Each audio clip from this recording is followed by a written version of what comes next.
Hey guys, how's it going? Welcome back to the channel.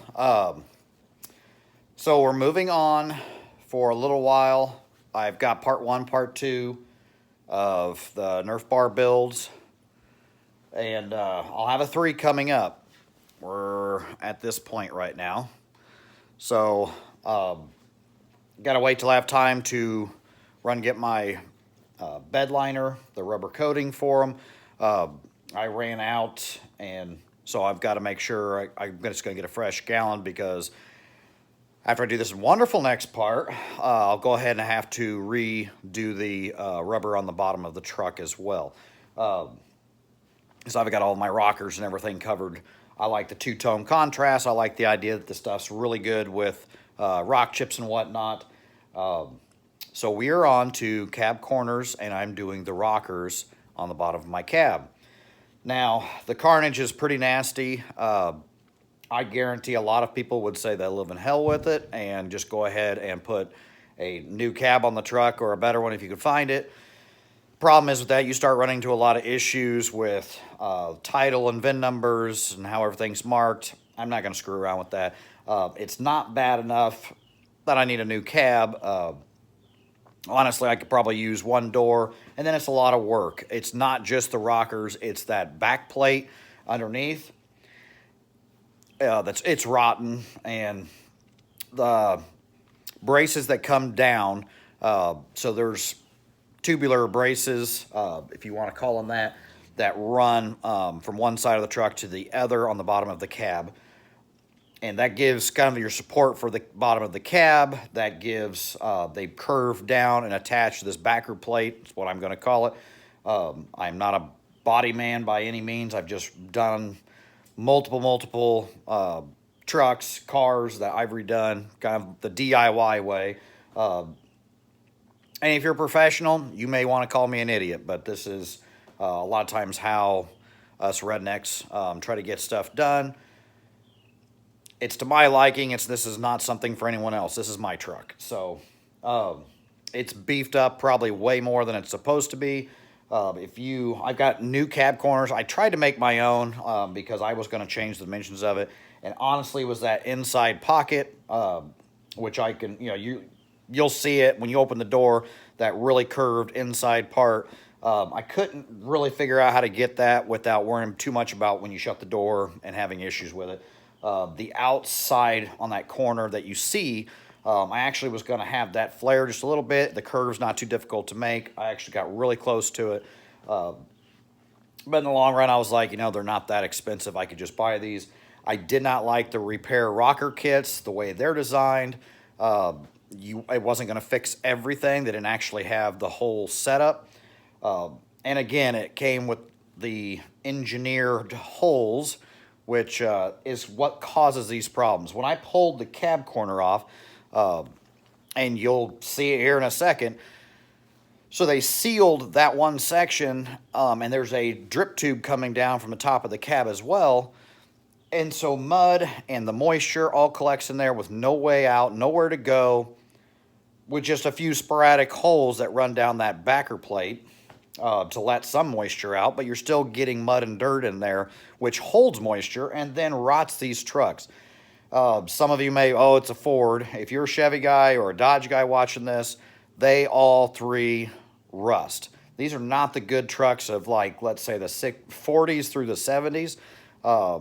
You could even get some 80s trucks in there that weren't too bad, really early 80s, because one of my favorite trucks is like the 75 to 79 Chevys and Fords were my two favorite trucks that they patinaed. They didn't rust out to where the damn truck fell apart. These trucks today, my truck's an '05, and it's literally rotting out. So they've got to be replaced. So I'm using a lot thicker metal,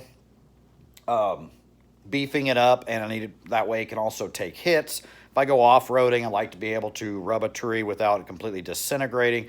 My Nerf bar is going to be attached to it, and there's going to be bracing going to the frame as well. I've got an idea for that because I've got some extra bushings and stuff that I can make a nice brace to where I'm not going to get that vibration issue I had with one truck in particular, where I attached it to the body and I attached it to the frame, and I didn't use rubber isolators, and you can really tell it stiffened the truck up, and it just vibrated the living daylights out of you. Every little bump in the road you felt. A lot of that could have been the energy suspension bushings that I used, but without further ado, we'll kick over so you guys can see this. Here is the two side by side. Now this is quite a bit more tore up than what it really is going to be because of yanking and pulling on it and trying to get in there so I can get my blades and stuff in there. But as you can see, hey, let's seal this. I mean, that is just a little bitty weep hole. This was full of mud, absolutely full of mud, really pretty heavy moisture. And you can see how that works out. Now, because of that little drip tube and where my truck paint is pretty great on the outside, I mean, it's got a couple bad spots, and one day I will repaint my truck. So these are a lot bigger. And I know someone's gonna, what were you thinking with you're wasting so much of that? I really only needed the bottom. I went ahead and cut it, and I double checked. I have sanded the inside of it, got all the rust out of it, because it just literally stopped right where you see this rust here was stopped 1/4 inch above that. And I had about a good 2 inches above that before this plastic drip tray, which actually is not too bad because the last truck I did, which was an 89 Chevy, it was just full of foam. They like literally back in the day spray foamed and filled those cavities up. Also that sucked for trying to re-weld because it liked to catch on fire. And they ran wiring and everything through it on that old truck. This one they didn't. Everything's pretty well clear. So I've got it sanded down. I've got the cancer, the rust out. So that's why I taped all this off to the exact cut that I cut this one. It's straight. I taped it and cut it as straight as I could, and then I molded it to the top of this one, and then taped the line and then cut it. So that way the lines would be pretty close. Now, I had spot welded this on just a couple spots and was messing around with it, but I hadn't actually pulled enough of this section that goes underneath out so I could get it exactly where I wanted it. Wasn't the body line here was not lining up how I wanted it to. So that's why I just had three little spot welds so I could pull it back off. I kind of ran out of daylight. So I'm going to try, because I am really pressed for time all week with this whole coronavirus and everything going on.